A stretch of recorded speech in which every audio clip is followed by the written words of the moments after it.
আসসালামু আলাইকুম। মোবাইলের কিবোর্ডে এরকম নিজের ছবি আপনি কিভাবে সেট করবেন, আজকের এই ভিডিওর মাধ্যমে সেই বিষয়টা সম্পূর্ণ জানতে পারবেন। যদি আপনি ভিডিওটা শুরু থেকে শেষ পর্যন্ত দেখেন তাহলে আপনি স্টেপ বাই স্টেপ সম্পূর্ণ বিষয়টা জানতে পারবেন এবং খুব সহজে আপনি আপনার যে ফোনের যে কিবোর্ড রয়েছে কিবোর্ডে এরকম একটা সুন্দর আপনার নিজের ছবি কিভাবে সেট করবেন সেই বিষয়টা আপনি জানতে পারবেন। সো ভিডিওটা শুরু করার আগে যে কথা না বললে নয়, আপনি যদি আমাদের চ্যানেলের নতুন দর্শক হয়ে থাকেন চ্যানেলটি অবশ্যই সাবস্ক্রাইব করে রাখবেন, আর যদি অলরেডি সাবস্ক্রাইব করে রেখেছেন তাহলে থ্যাংক ইউ সো মাচ। দেন বন্ধুরা, এই ছোট্ট কাজটা আপনি করার জন্য আপনি আপনার ফোনের কিবোর্ডটা ওপেন করবেন। সেটা আপনি যে কোনো সোশ্যাল সাইটে গিয়েও আপনি আপনার কিবোর্ডটা ওপেন করতে পারেন। সো আমি আমার কিবোর্ডটা ওপেন করতেছি ফেসবুকের যেই এখানে কমেন্ট অপশন রয়েছে, কমেন্ট অপশনের উপর ক্লিক করে আমার কিবোর্ডটা আমি ওপেন করলাম। দেখতে পাচ্ছেন এখানে কিবোর্ডটা ওপেন হয়ে গেছে, এখানে কোনো রকম ছবি নেই। সো এখানে আপনি আপনার ছবি বা আমি আমার ছবি কিভাবে সেট করবো সেটাই হচ্ছে দেখার বিষয়। সো কীভাবে সেট করবেন সেটা জানতে হলে অবশ্যই ভিডিওটা শুরু থেকে শেষ পর্যন্ত দেখুন। দেন বন্ধুরা, কিবোর্ড ওপেন হওয়ার পর প্রতিটা কিবোর্ডের একটা সেটিং অপশন রয়েছে। সো আপনার যে ফোনে যে কিবোর্ড রয়েছে সেই কিবোর্ডের যে সেটিং অপশন রয়েছে সেই সেটিং অপশনটা আপনাকে প্রথমে খুঁজে বের করতে হবে। সো সেটিং অপশনের আইকনটা কীরকম হচ্ছে, জাস্ট এরকম সেটিং অপশনের আইকনটা। সো আমি আমার ফোনের সেটিং অপশনের আইকনটা দেখাচ্ছি, দেখতে পাচ্ছেন এটা হচ্ছে আমার ফোনের সেটিং অপশন, কিবোর্ডের সেটিং অপশন। ফোনের কিবোর্ডের সেটিং অপশন হচ্ছে এটাই, যেটা কিবোর্ডের মাধ্যমে আপনি পাবেন। কিবোর্ডে বিভিন্ন অপশন রয়েছে বিভিন্ন পাশে। সো কোন অপশনের উপর ক্লিক করলে আপনার কিবোর্ডটা কীরকম সেটা আমি হয়তো জানি না।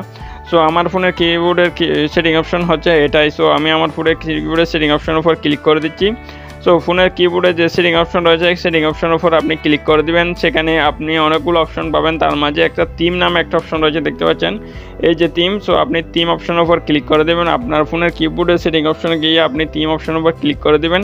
সো এখানে আপনি অসংখ্য অপশন দেখতে পারবেন। সো এরপরে আপনি এখানে কি করবেন, মাই থিম নামে যে অপশন রয়েছে প্লাস আইকনের, এটার উপর আপনি ক্লিক করে দেবেন। এটার উপর ক্লিক করে দিলে এখানে আপনার ফোনের যে গ্যালারিটা ওপেন হয়ে যাবে এবং গ্যালারিতে যত ছবি রয়েছে সমস্ত ছবি আপনি এখানে দেখতে পারবেন। এখানে আপনি সেই ছবিটা সিলেক্ট করবেন যে ছবিটা আপনি আপনার কিবোর্ডে রাখতে চাইবেন।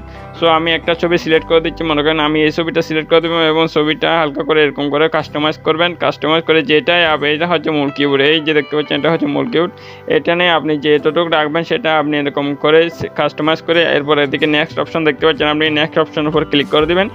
এরপর আপনি এখানে এটা কতটুকু হাই বা লো করে রাখবেন সেটা আপনি আপনার উপর ডিপেন্ড করবে। সো আমি যে মনে করেন 70 পর্যন্ত দিয়ে দেবো, আমি 65 পর্যন্ত রাখলাম, এটা জাস্ট একটু মানানসই দেখাচ্ছে। সো তারপর আপনি ডান অপশন দেখতে পাচ্ছেন, আপনি ডান অপশনের উপর ক্লিক করে দেবো। ডান অপশনের উপর ক্লিক করে দেওয়ার পর এরপর আপনি দেখতে পাচ্ছেন এখানে যে অ্যাপ্লাই নামের যে অপশনটা রয়েছে দেখতে পাচ্ছেন, অ্যাপ্লাইয়ের উপর ক্লিক করে দেবেন। অ্যাপ্লাইয়ের উপর ক্লিক করে দেওয়ার পর আমি আবার একটু ব্যাক আসবো, ব্যাক এসে দেখতে পাবেন এখন আমার কিবোর্ডটা আমি ওপেন করতেছি। দেন কিবোর্ড ওপেন করলে দেখতে পাচ্ছেন এখানে অটোমেটিকভাবে ছবিটা অ্যাডজাস্ট হয়ে গেছে, দেখতে পাচ্ছেন কিবোর্ডের মাধ্যমে এখানে ছবিটা সম্পূর্ণভাবে শো হচ্ছে। সো বন্ধুরা, এভাবে আপনি খুব সহজে আপনার ফোনের যে কিবোর্ড রয়েছে কিবোর্ডে আপনি এরকম নিজের ছবি এভাবে প্রসেসের মাধ্যমে খুব সহজে সেট করতে পারবেন।